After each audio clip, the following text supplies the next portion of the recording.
Racist cop mocks black woman's ID until he realizes she's a USS senator.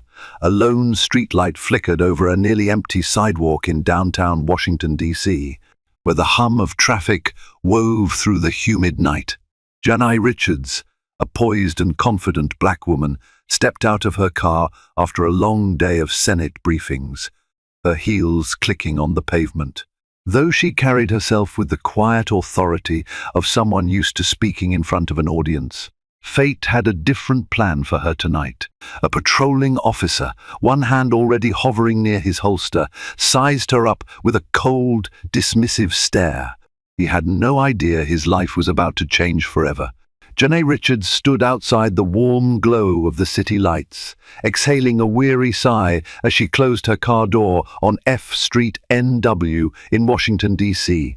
It was late, pushing close to midnight, and the day had been endless. Committee hearings, quick coffee meetings, phone calls with constituents, media spots, and a hurried dinner in her Senate office had left her drained. Yet she still held on to a slender thread of energy, that final push to get her home. She was an African-American woman in her early 40s, with an elegant bearing that had come from years of discipline and diligence. Before holding political office, she'd sharpened her wits through law school in Georgetown, clerked for a federal judge, and spent a decade advocating for voting rights in the Deep South. Now, she was a sitting USS senator, well-versed in the nuance of policy battles, unstoppable in a debate, and widely respected by colleagues on both sides of the aisle. But respect in the marble halls of Congress didn't necessarily translate to respect on the streets. Approaching the trunk of her black sedan, Janai realized she'd left her laptop at the office. However, she decided she could do without it until morning. Her exhaustion wouldn't allow a late-night rummage through case studies or unread emails. Instead, she reached in to grab a small folder from the passenger seat. She paused for a moment, letting the cool night air soothe her. The city lights glittered off the mirrored windows of tall buildings.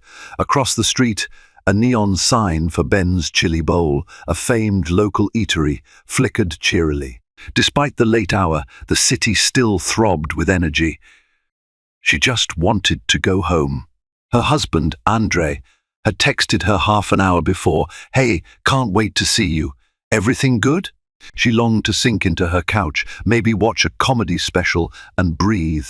But just as she shut the car door, a police cruiser drifted around the corner. Its headlights bathed her in a burst of white light. She paid it no mind at first. People were stopped, questioned, and ticketed all the time here, especially if they paused in a loading zone or double-parked. However, Janai was parked legally. Yet the cruiser slowed further. She felt a prickle of apprehension slide down her spine, but she exhaled slowly to quell it. This wasn't her first brush with police scrutiny, but that didn't make it any easier. She'd had her share of tense interactions, especially during her early years as a civil rights attorney. The driver's side window of the cruiser lowered, revealing a police officer with short, cropped blonde hair, somewhere in his 40s, and a hardened, stern expression. "Hey," he barked, "what are you doing around here at this hour?" Janai's brows furrowed ever so slightly. She swallowed and smiled politely. "Good evening, officer. I'm just grabbing something from my car before heading home." The officer parked, opened his door, and stepped out. The second officer in the cruiser, a younger brunette man, remained in the car, eyes flicking between the sidewalk and the mirrors. The older officer's name tag read O'Donnell. He approached with a swagger that immediately raised Janai's defenses. "You sure about that?" "What's in the folder?" he demanded. She raised the folder with a calm composure. "Just some files for work. Nothing illegal." O'Donnell looked her up and down, the kind of scanning gaze that felt invasive, as if he were dissecting her for possible wrongdoing. He carried a hand close to his holster. "We've had reports of recent break-ins around here," he said flatly. "Mind if I see some identification?" Janai forced a patient smile. Though she was used to presenting her ID at secure government facilities in front of cameras, and for official reasons, she bristled at this particular insinuation. "Officer, I'm legally parked. May I ask if there's a specific reason for this stop?" The second officer, from inside the cruiser, stuck his head out of the window. "Just do what he says," he muttered. Janai sighed softly. "All right," she said, pulling out her wallet. The hush of the night around them made the exchange feel amplified, as if the entire block held its breath. She extended her driver's license, which showed her name and address. "I also have a federal ID, but—" "Oh, a federal ID, huh?" O'Donnell sneered, glancing at her state driver's license briefly. "What? Do you work at the post office or something?" Janai remained poised. "I'm a United States Senator," she replied, but something in O'Donnell's posture told her he wasn't going to believe a single word. Or, worse, he'd believe it and still treat her with suspicion. "Sure you are," he retorted with a mocking laugh, "and I'm the President of the United States." A wave of anger ignited in her chest, but Janai forced it back down. She'd had plenty of training in dealing with confrontation. "Officer," she began slowly, "my name is Janai Richards. I represent the state of Maryland in the USSENATE. I'm parked legally. If you want to confirm who I am, I have my official Senate ID in my purse." His eyes rolled as if he'd heard the wildest lie of his career. "Yeah, well, I hear a lot of stories out here. Why don't you put your hands on the car where I can see them?" The razor-thin veneer of civility cracked. A surge of resentment coursed through Janai. She was exhausted, she was done with the day, and she was done with this. But she also knew that resisting would only heighten the conflict. "Fine," she said, stepping to the side and placing her hands on the trunk of her sedan. O'Donnell approached, snatched her driver's license from her hand, and studied it with theatrical slowness. "Ah," he muttered, "nice ID.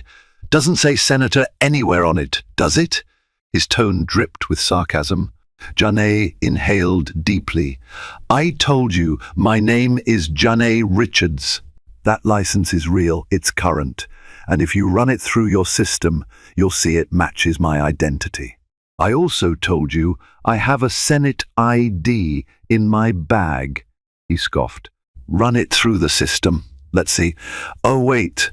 Maybe you have a stolen identity. Gotta watch that, especially around here." The younger officer tapped the horn lightly from inside the cruiser. "Hey, O'Donnell, maybe you should actually shut it," O'Donnell snapped. He flipped the license in his hand. "What kind of senator is out alone at this hour, rummaging through a car on a dark street?" "The kind who works around the clock," Janai said, teeth clenched. "If you let me reach into my bag, I'll show you my official ID." He sized her up again, eyes narrowed. "Sure." Slowly, Janai carefully reached into her purse and pulled out her Senate identification card. She held it out. O'Donnell snatched it and aimed his flashlight at it. A flicker of confusion rippled across his face before morphing into a scornful smirk. "So you had something printed up, huh? Real fancy. This is a crime, you know, pretending to be a government official." It was so absurd, Janai could almost laugh. "That is a legitimate ID," she said firmly. "It has my photo, my title, my position, and my security clearance level. If you contact the Capitol Police or even the Senate Sergeant-at-Arms, they can confirm my identity within minutes." "I'm sure they would," he said dismissively. "Let's see what else you have on you." "On me?" She bristled at his tone. "Officer, you have no probable cause to search me." "Probable cause is that I don't believe a word you're saying," he snapped. "And until I do, you're staying right here. Got it?" A swirl of emotions battered Janai: fear, anger, humiliation, but she tightened the coil of her patience, mindful of how a single misstep could escalate the situation. "Officer O'Donnell," she said calmly, trying to read the name on his badge. This is highly inappropriate. Call your station or call the Capitol Police. They will verify who I am. He waved her off. Step over here, he said, pointing her toward the sidewalk, away from the trunk of the car. She complied, though her stomach churned. At that moment, the second officer, his name tag reading Baker, emerged from the cruiser. He wore a concerned expression, as though he recognized the precariousness of the situation. O'Donnell, maybe we should. Hey, I'm handling this, O'Donnell snapped, cutting his younger partner off again. Run her name in the system. If it doesn't come back with a Senate record or something, we've got ourselves a fraud. He turned to Janai. Don't move. Baker took Janai's driver's license and retreated to the cruiser, presumably to run it through the police database. The tension in the air seemed to electrify the night. Janai glanced around, noticing that a couple of passers-by had slowed, casting curious glances. One bystander, an older man in a hoodie, seemed to hold up his phone, possibly recording. Janai felt a surge of relief that at least someone else was paying attention. You must feel really proud of yourself, O'Donnell muttered. Got your fancy clothes, your fancy ID. Think you can waltz around any part of town and do what you want. Janai swallowed. Officer, I'm just trying to go home. But he ignored her words, launching into a tirade. You know how many times I've caught people out here pulling scams, forging government IDs, thinking they can fool me? Now I got someone claiming to be a senator, for crying out loud. At that moment, a crackle came from O'Donnell's radio, followed by Baker's voice from inside the car. O'Donnell, I think you should come here. He eyed Janai skeptically, then slowly walked back toward the cruiser. Janai stood there, hands shaking with pent-up tension. Her ears caught Baker's hesitant tone as O'Donnell leaned in to speak with him. He's realized my identity, she thought. He's about to find out. But the next question in her mind was, how's he going to react? From the window of the cruiser, Janai saw the faint illumination of the computer screen in front of Baker. Their voices were muffled, but she could see O'Donnell freeze. He made a jerky movement, as though scanning the data in disbelief. Then he spun around, rage and embarrassment flickering across his face. Janai met his gaze. He looked like a man cornered, forced to reconsider all the assumptions he'd made in the past 10 minutes. She recognized that look from countless depositions and cross-examinations, a man who'd just realized he was in the wrong, that he'd made a grave mistake. But pride and prejudice rarely melted away so quickly, especially out here, away from cameras and official oversight. O'Donnell stomped back to Janai. His face had turned a deep shade of red. He shoved her Senate ID back into her hand. You should have told me you were a senator right off, he hissed. I did, Janai responded calmly, refusing to let him shift blame. Multiple times. He glared at her as if she were an adversary in a personal vendetta. Well, we'll let you go this time, he said tersely, but you should watch yourself out here. Cities full of dangers. Is that an official warning? She asked, voice steady. Because if so, I'd like your badge number and an official report for this stop. He barked, a laugh devoid of humor. Lady, you want to keep playing that game? I was doing my job. Behind him, Baker approached, trying to defuse the situation. I think we're good here, O'Donnell, he said, his tone placating. We confirmed she's who she says she is. He turned to Janai. Sorry for the inconvenience, Senator. We're just trying to keep the streets safe. And I appreciate your service, she said softly, though her anger was still simmering. But this is unacceptable. I was singled out for no reason other than being here. Baker looked genuinely contrite, but O'Donnell simply radiated resentment. He snatched the driver's license from Baker's hand, shoved it back to Janai, then turned on his heel to march away. Next time, maybe park somewhere less suspicious, he threw over his shoulder. Janai's blood boiled, but she managed to keep her composure. She put her IDs back in her purse, turned, and headed toward her car. A small cluster of bystanders on the opposite sidewalk still eyed the scene. Janai paused by the door, aware of the heavy weight of this encounter. She contemplated letting it go, just driving away, telling herself she was exhausted, that dealing with an official complaint would cost her more time and mental energy than she could spare. Then she realized she had a responsibility to every other person who experienced such discrimination but didn't have the power of a Senate seat behind them. She resolved that come morning, she would address the issue with the city's police department, or perhaps even contact the mayor's office. She couldn't just let this pass without consequences. This wasn't about her alone.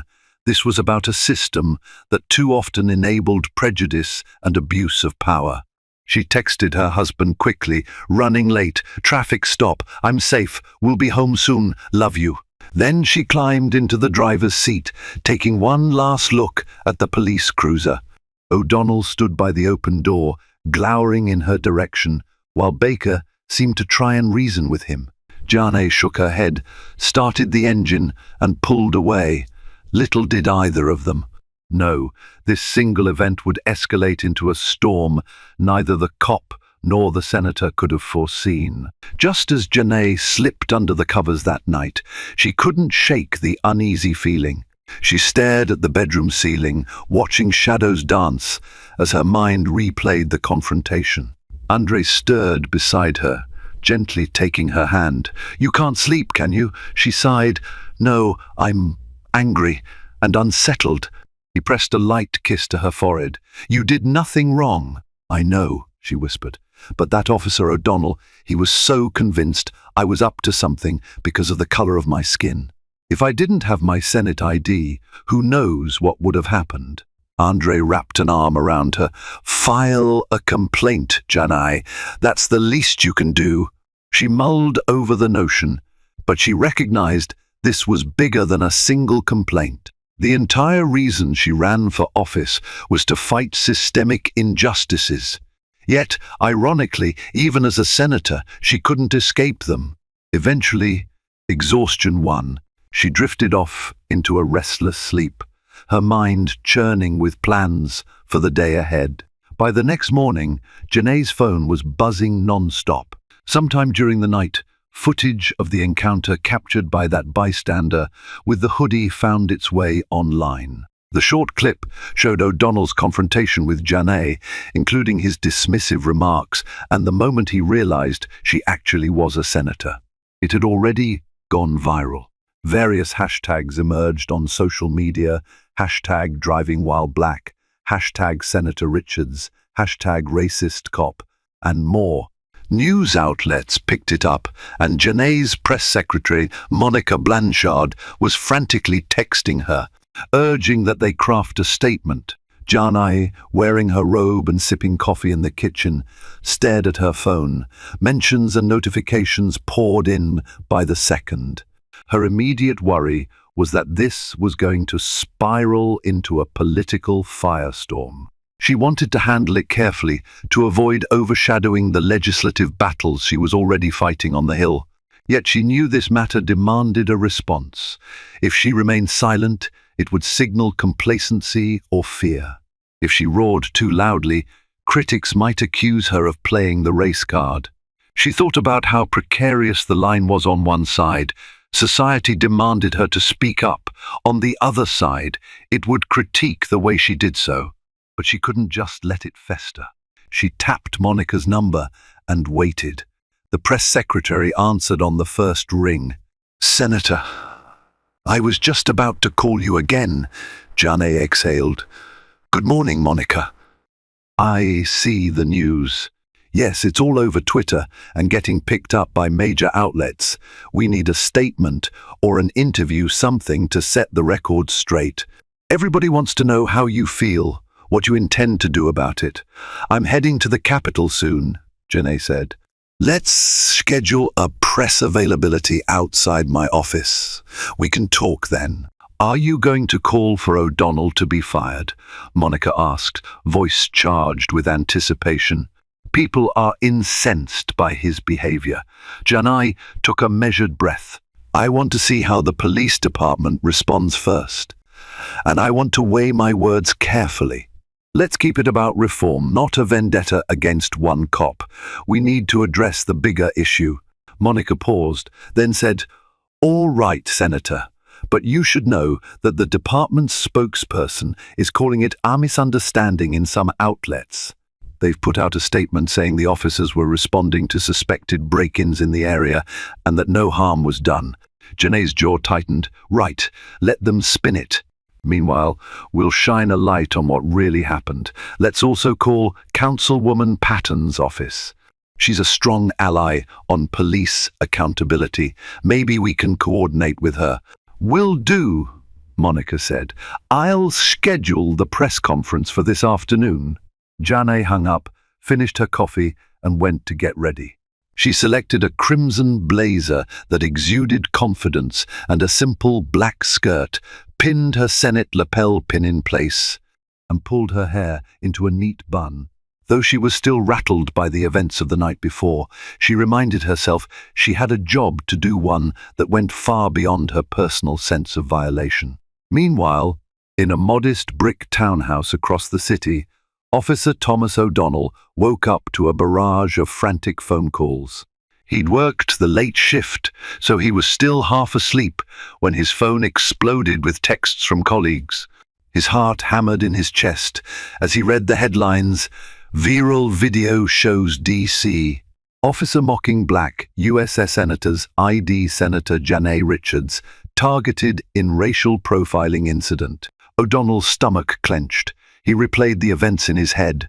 He remembered the fury in the woman's eyes. He recalled her words, I'm a United States Senator. At the time, he had refused to believe her. And now, that footage made him look like the poster child for racist policing. He fumbled, pulling on a wrinkled T-shirt and sweatpants, ignoring the half-eaten takeout on his coffee table. Then came the dreaded call from his precinct captain, Captain Lorraine Vasquez. O'Donnell, she began, voice tight. What the hell happened last night? I believed she might have been forging an ID, he blurted, struggling to sound confident. We got a complaint about break-ins. Don't insult me. Vasquez shot back.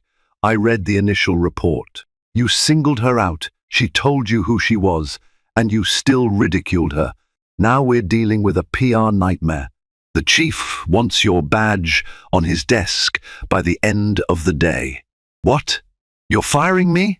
After all these years, O'Donnell's face flamed with anger.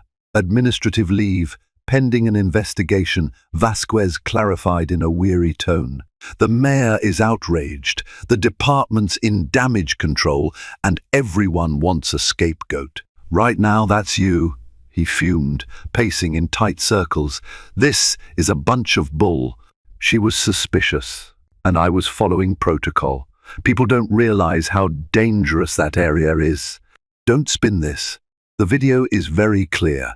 You mocked her ID, you refused to verify it properly, and you made disparaging remarks. You should have listened to your partner. Now your partner's statements corroborate the video, so don't expect him to lie for you. The best I can offer is to say we'll conduct a thorough investigation, but you need to turn in your gun and badge today. He wanted to argue, to curse, but the line went dead. His phone nearly slipped from his sweaty palm. He slumped into a chair, mind racing. His anger twisted inward, a potent mix of shame and stubborn pride. Perhaps, he thought, the public would side with him, that they'd see how these so-called elites strolled around as though the rules didn't apply to them. But deep down, he recognized the precariousness of his position. The department was throwing him to the wolves, and the media was in full frenzy mode. Not long after, a text from an unknown number pinged his phone. Serves you right, racist pig. O'Donnell's face reddened. He turned the phone off. He had to take a shower, get dressed, and head downtown to the station. But as he stood in the bathroom, gazing into the mirror, he felt a creeping doubt. His father had been a cop, and his father's father before him. Policing was in his blood. How did I end up here? He asked himself.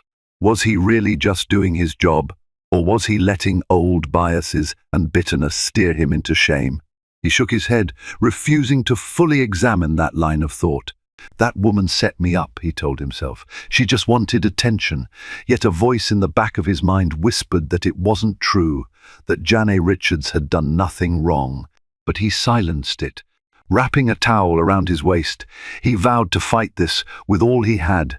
He wouldn't let one slip-up destroy his entire career. Hours later, Janae Richards walked into her Senate office, greeted by a throng of staffers who looked anxious yet determined. They were used to the daily demands of legislative life, but this day felt different. The tension was palpable. Monica Blanchard ushered Janae into a small conference room where a few high-level staffers were waiting with a flurry of notes and laptops. Okay, the press is going to be outside our office door in about half an hour, Monica said. We have CNN, MSNBC, the Washington Post, Politico, all wanting a statement. We also got calls from the New York Times, Ebony Magazine, and an invitation from Good Morning America to appear tomorrow. Janae exhaled. All right, let's keep it local first. I want to speak to the local press and the constituents directly. We'll handle national outlets afterward. Let's do a brief presser outside, and then I need to attend the Judiciary Committee meeting at noon. One of her senior advisors, Carla Nguyen, flipped through some notes. The DC. Police have placed Officer O'Donnell on administrative leave. The mayor's office also released a statement condemning the incident. Some are calling for the officer's immediate firing. Others are pointing to the need for more comprehensive police reforms. The ACLU is also calling you, Senator, wanting to know if you'll champion new legislation. Janae's mind churned through possibilities. She wanted to be careful not to overshadow the many other issues on her plate: healthcare reform, a crucial education bill, and ongoing budget negotiations. But this incident touched on a deep moral chord she couldn't ignore. All right, Janae said firmly. Let's outline a few key points I'll make. 1. I'll confirm the facts of the incident, as captured on video. 2. I'll emphasize the systemic problem of racial profiling, not just a single officer's behavior. 3. I'll stress that my position as a senator shouldn't matter. No one should be treated like that. 4. We'll discuss the next steps, ensuring accountability, exploring reforms, and pushing for better training and oversight. Monica nodded briskly, typing notes. Got it. Any calls from my colleagues? Janae asked, curiosity piqued. Carla nodded. Senators from both parties have expressed support. Some want you to use this moment to champion federal police reform legislation. Others are concerned about the backlash or about overshadowing other bills. Janae let out a small laugh, devoid of humor. Politics is always a balancing act. Let's do the presser. Then I'll talk with colleagues about next steps. But let me make one thing clear, I'm not backing down. Monica smiled, relief evident on her face. We're with you. The hallway outside Janae's office was flooded with journalists, cameras and staffers jockeying for position. Microphones jostled to catch her words, and the glare of flashing bulbs made Janae blink. She took her place behind a podium, bearing the official Senate seal, offering a gracious nod to the assembled reporters. Good morning, she began, voice calm but resolute. I am Senator Janae Richards. By now, many of you have seen the video of my recent encounter with a DCPO LICE officer. Let me start by saying how grateful I am for the swift response from the mayor's office and from Police Chief Samuels, who has placed the officer on administrative leave pending an investigation. Clicking cameras and murmurs rose in waves. Janae raised a hand for quiet. However, she continued, This incident is not simply about one officer. It is about the ongoing reality of racial bias, unconscious or otherwise, that too many Americans face. Last night, I was singled out, questioned harshly, and had my valid credentials mocked solely because I was a black woman in an area where the officer believed I didn't belong. I am deeply aware that, had I not been a US Senator with an official ID, that situation could have ended in a far more troubling manner.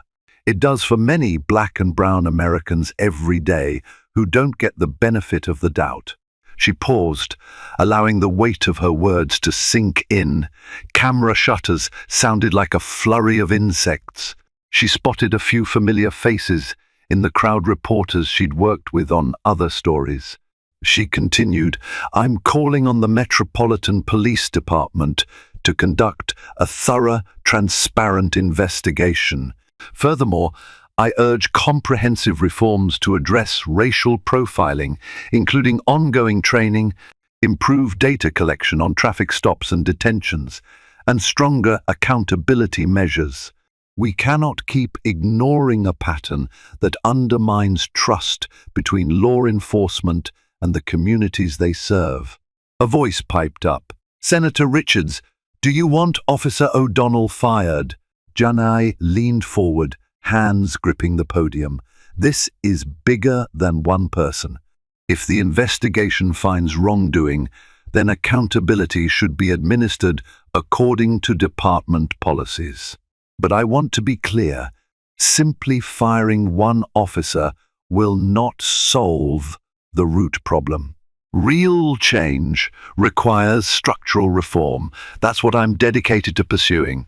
Another reporter, "What is your message to constituents who see this as proof that racism persists at all levels?"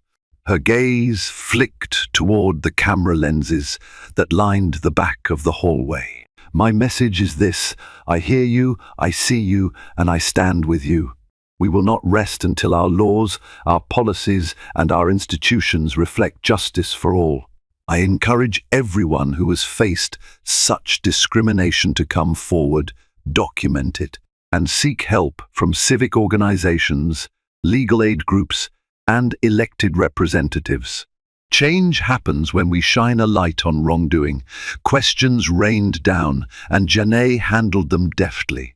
She noted her legislative efforts to improve policing nationwide, praising officers who performed their duties with respect and fairness. She expressed hope that this incident could serve as a catalyst for meaningful dialogue and action. After a few more minutes, she gracefully wrapped up the press conference, leaving the media hungry for further developments. As she stepped away from the podium, cameras continued to flash and reporters shouted more questions. She felt the surge of adrenaline ebbing. Monica was at her side in an instant, offering a supportive smile. "You did great, Senator," she whispered, guiding Janai through the throng of onlookers. Yet Janai felt a pang of mixed emotions. She couldn't shake the sense of vulnerability she'd felt the night before, how quickly she'd gone from a respected public servant to a suspect in the eyes of one man with a badge. Nevertheless, she steeled herself. She had a job to do, constituents to represent, and a moral duty to ensure that no other innocent person had to stand, heart-pounding, under the suspicious gaze of someone sworn to protect and serve. What Janai didn't know was that powerful figures were already scrutinizing the unfolding drama with acute interest. In a corner office near the Capitol, lobbyists who opposed police reforms were strategizing. They recognized that Senator Richards might use this personal ordeal to galvanize support for new legislation that could threaten their interests, chiefly those who profited from the current systems of policing, private prisons, and powerful police unions. Meanwhile, across town, activists and community leaders were mobilizing, viewing Janai as a potential champion. Many had tried to reach senators in the past, but now they saw a vital opportunity, a senator who had literally stood in their shoes. And in the D.C. Metropolitan Police Headquarters, Top brass wrestled with how to handle O'Donnell's case. Publicly, they condemned his actions. Privately, they worried about what deeper investigations might unearth any pattern of misconduct, complaints that were previously swept under the rug, or data that revealed racially disparate treatment of civilians. All of these forces churned beneath the surface, turning the seemingly simple story of one traffic stop gone wrong into a high-stakes collision of politics, prejudice, and power. Officer Jared Baker fumbled with his tie, a sense of dread settling in his stomach. He had been summoned to a meeting with Internal Affairs that afternoon. The day before, he'd witnessed the entire encounter between O'Donnell and Senator Richards. Since the video leaked online, he'd been plagued by guilt that he hadn't done more to stop his partner's behavior. Even though Baker was lower in rank and had fewer years on the force, he recognized that he had a moral obligation to speak up.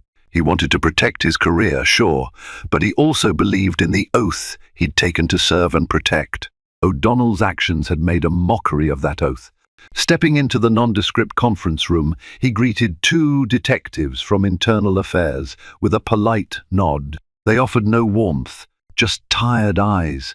They'd probably been doing interviews non-stop since the video went viral. Officer Baker, one detective said, gesturing toward a chair, "Let's go over your account of last night's stop." Baker forced a swallow. "Yes, sir." Slowly, methodically, he recounted the events as he remembered them. How they had driven by and noticed Senator Richards by her car, how O'Donnell insisted on questioning her, how he himself felt uneasy from the start because she didn't appear to be doing anything wrong, how she produced valid identification, how O'Donnell disregarded it, kept taunting her. Baker admitted that he tried to intervene, but O'Donnell had shut him down. One detective fixed him with a stern look. "Did you or did you not instruct O'Donnell to verify her ID before escalating?" "I did," Baker said, voice wavering. "He wouldn't listen." The other detective scribbled notes. "You realize," he said, "this might lead to charges of misconduct against O'Donnell and possibly disciplinary action for any officer who stood by and did nothing." Baker's stomach lurched. "I tried to do something," he insisted. "He's my senior partner. I don't have the authority to override him. But I did suggest we check her ID properly. And as soon as I got my hands on her license, I went to run it in the system." The detective's pen hovered. "We'll verify all that. For your sake, I hope your story aligns with the body cam footage, if it exists." He glanced at the other detective, who shook his head slightly, indicating perhaps that O'Donnell hadn't activated his body cam. This wasn't unusual. Many officers neglected or forgot to turn them on, especially if they thought it might complicate their position. Baker's chest tightened. He recognized how precarious his position was, but he also felt relief that the bystander's video existed. That video captured at least part of the truth. Internal Affairs dismissed him, promising to be in touch. He left the building feeling a knot of dread, wondering if his career would ever be the same again, and if doing the right thing would cost him everything. After the press conference, Janae settled into her office to prepare for the Judiciary Committee meeting, but she was interrupted by a knock on her door. It was Senator Caroline Mitchell from Massachusetts, one of Janae's close allies on civil rights issues. "Janae," Senator Mitchell said, stepping in with open arms. "How are you holding up?" Janae stood, allowing the hug. "I'm fine, just a little overwhelmed." Mitchell shook her head, eyes glinting with empathy. "I can't believe what happened. Then again, I can believe it, which is what's so tragic." Janae sighed. "Exactly. This isn't new. But the fact that it happened to me, a senator, makes it harder for people to ignore."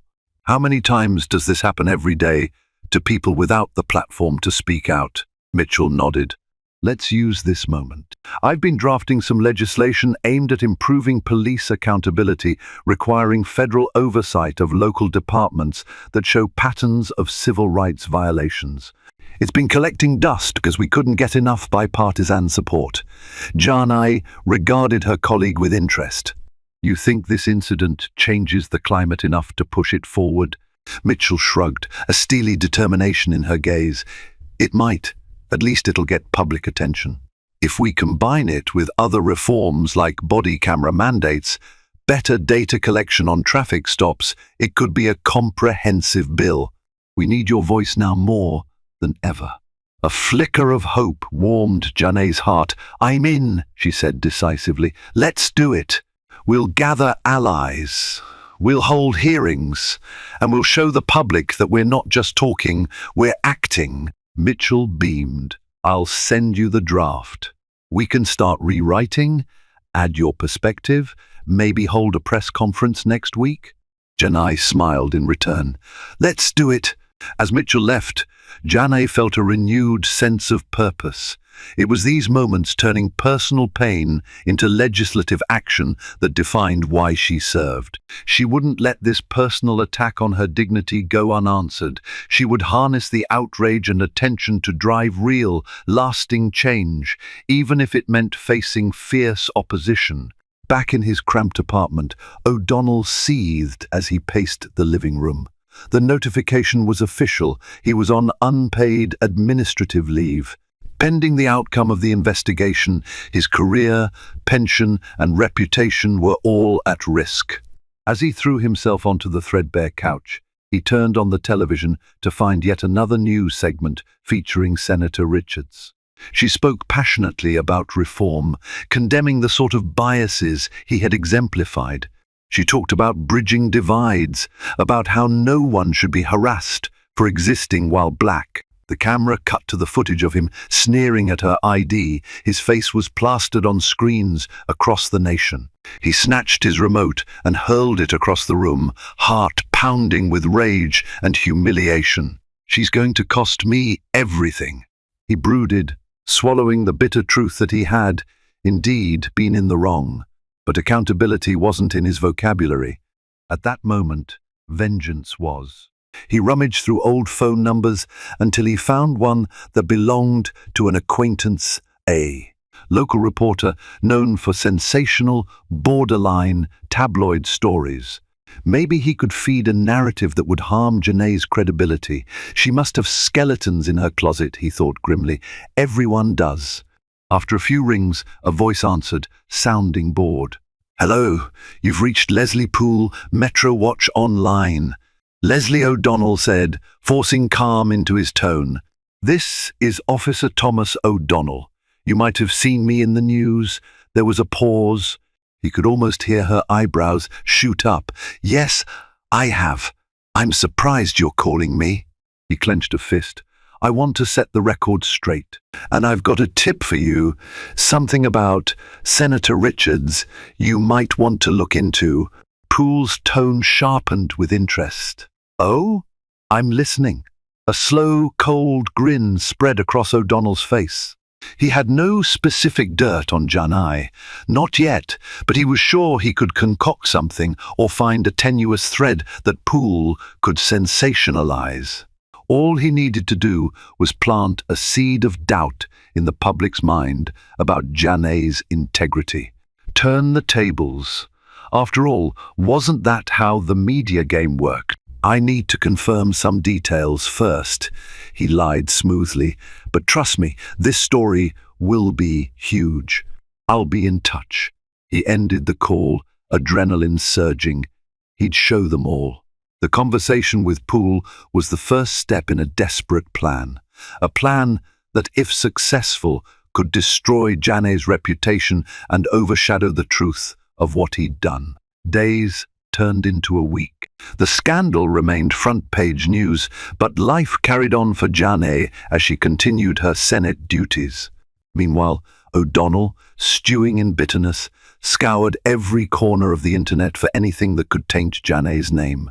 He was determined to tear her down before the internal investigation destroyed him. He found an old rumor from years ago. When Janai had been a civil rights attorney in Louisiana, there'd been a case involving a wrongful conviction lawsuit. The rumor, stoked by extremist blogs, claimed Janai helped free a dangerous criminal who later reoffended. In reality, Janai's client had been a teenager wrongfully convicted of a minor crime. No reoffense ever occurred. But facts hardly mattered to someone like O'Donnell, not if he could spin a false narrative.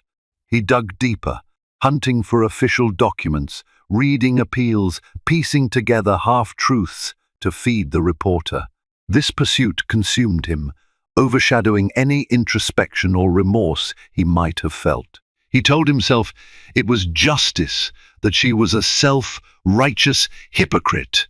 In truth, he was desperate to salvage his pride. At the same time, Janai's staff uncovered O'Donnell's trail of complaints. He'd been accused of using excessive force in 3 prior instances, though each complaint was dismissed or settled quietly. The investigation by Internal Affairs now had more reason to dig. The city was abuzz with talk of possibly charging O'Donnell with misconduct. Some activists demanded criminal charges, but that remained uncertain. In the midst of drafting a landmark police reform bill with Senator Mitchell and other allies, Janai was blindsided when Leslie Poole's sensational article dropped on Metro Watch Online. Senator who cried racism freed violent criminal. Is she endangering public safety? The piece rehashed old misinformation, claiming Janai's legal advocacy had unleashed a dangerous felon onto the streets. It was laced with insinuations that she had done it for personal profit, pointing to a supposed shadow donation from a civil rights group. The article's sources were anonymous, but Janai had a strong suspicion who'd planted them. At first, Janai tried to brush it off, just another piece of tabloid trash. But within hours, right-wing media outlets picked it up, ignoring the factual corrections that legitimate sources quickly offered. The swirling misinformation threatened to undermine Janai's momentum on police reform. Her office was inundated with calls and emails from confused constituents, many of whom didn't realize it was a smear campaign. Andre found her late at night in the living room, reading the article with a disgusted frown. "You know this is garbage," he said gently. She closed the laptop. "Of course I do. But some people will believe it anyway." He placed a reassuring hand on her shoulder. "Fight back with the truth. You've done it before. You can do it again." She smiled at him, gratitude mixing with frustration. "I will, but the timing is no coincidence. Someone wants to throw me off my game and keep me from passing real reforms." "Then don't let them," Andre said, voice resolute. He was right. Janai prepared a thorough rebuttal and demanded Metro Watch Online run a correction. She compiled evidence proving the innocence of her former client and showed that the donation was a routine legal defense fund. Eventually, mainstream outlets picked up her side of the story and the truth came to light. But the smear had done some damage, riling up Janai's political adversaries and sapping energy from her push for reform. O'Donnell's smear tactic was only partially effective. It planted doubts among certain segments of the public, but never gained the traction he'd hoped for. Meanwhile, his own disciplinary hearing loomed. Convinced that everything was Janai's fault, he swallowed his pride and reached out to a police union lawyer. They advised him to lay low, let the process unfold, maybe issue a public apology. But O'Donnell refused to apologize. He believed that would be admitting guilt. "I'm not guilty," he kept saying, ignoring the mounting evidence that proved otherwise. At last, the day came for his hearing before an internal disciplinary board. Officer Baker testified about the events of that night, recounting how Janai presented valid ID and how O'Donnell mocked her. 3 prior complaints from civilians were re-examined, painting a disturbing pattern of bias. The final blow came when the board read out transcripts of O'Donnell's radio communications and a corroborating statement from the bystander who recorded the viral video. Before the board retired to deliberate, O'Donnell was given a chance to speak. He stood, hands shaking with anger, and said, "I was doing my job. That woman put on airs, claiming to be a senator, and I had a duty to check her out. Anyone else would do the same. I'm being crucified in the media because she's playing the race card." No one seemed moved by his words. Even some of the officers in the room avoided his eyes. The board left, and in less than half an hour they returned. The verdict, termination, effective immediately, with a recommendation that any future law enforcement employer be fully informed of his record and these proceedings. O'Donnell felt his world collapse. After nearly 2 decades on the force, it was all over. In a haze of disbelief and fury, he left the station, ignoring the cameras and microphones that followed him down the steps. The press demanded comments, but he shouldered past them, retreated to his car, and slammed the door. Tears of rage stung his eyes. He felt humiliated, betrayed, and alone. He blamed Janae Richards for it all, refusing to see his own actions as the catalyst.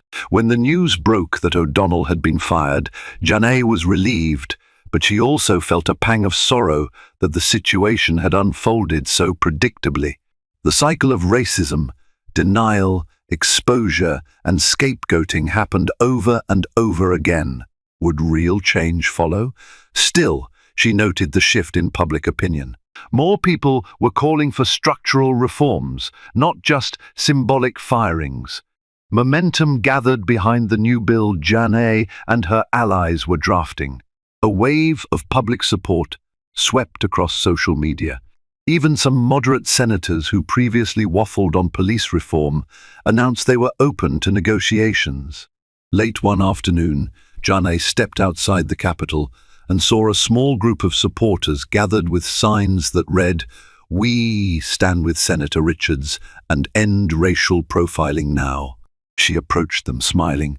One woman in her 50s looked up in awe. "Thank you for standing up for us," she told Janae, voice trembling. "My grandson went through something similar last year. He wasn't as lucky." Janae's throat constricted. She reached out and squeezed the woman's hand. "That's why I'm doing this," she replied softly. "We can't let it keep happening." The woman nodded tearfully. "You're fighting for more than yourself. Bless you, Senator." Janae recognized, more than ever, that the little victory of O'Donnell's dismissal was not the end goal.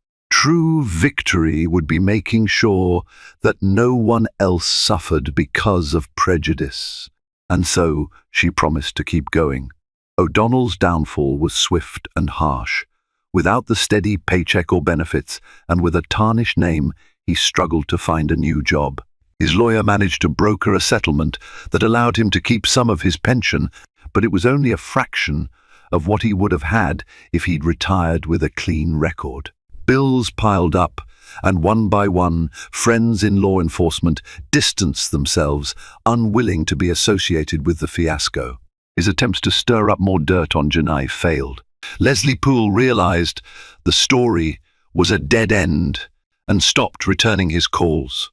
Angry at the world, O'Donnell found himself on a bar stool more nights than not, drowning his regrets in stale beer and muttered curses. A few times, he thought about confronting Janae directly or going after the bystander who filmed him, but deep down he understood how futile and illegal that would be. If he tried, he'd only sink further. And so, his karma played out quietly, a slow, grinding fall into obscurity and financial ruin, haunted by the knowledge that he was the architect of his own misfortune. Meanwhile, Janae's legislative efforts bore fruit. The Community Police Accountability and Reform Act made it through the Judiciary Committee with bipartisan support, thanks to public pressure and her savvy negotiations. A companion bill in the House also found champions.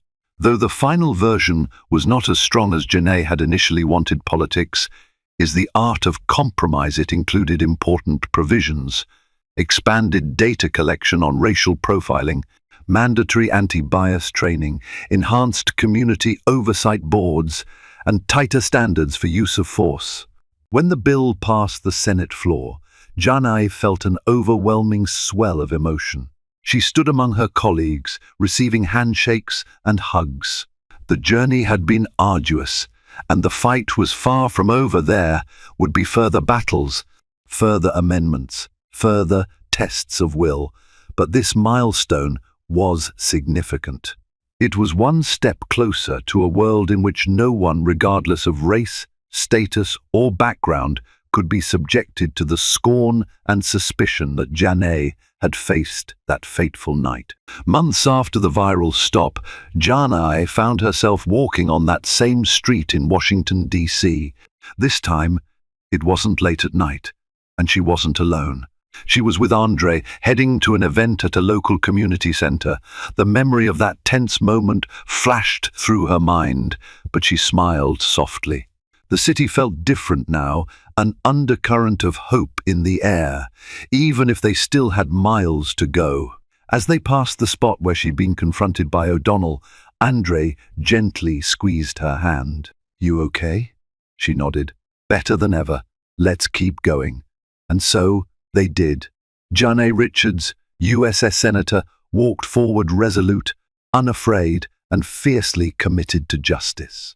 She knew that the road ahead would not be easy, that prejudice and hatred would not vanish overnight.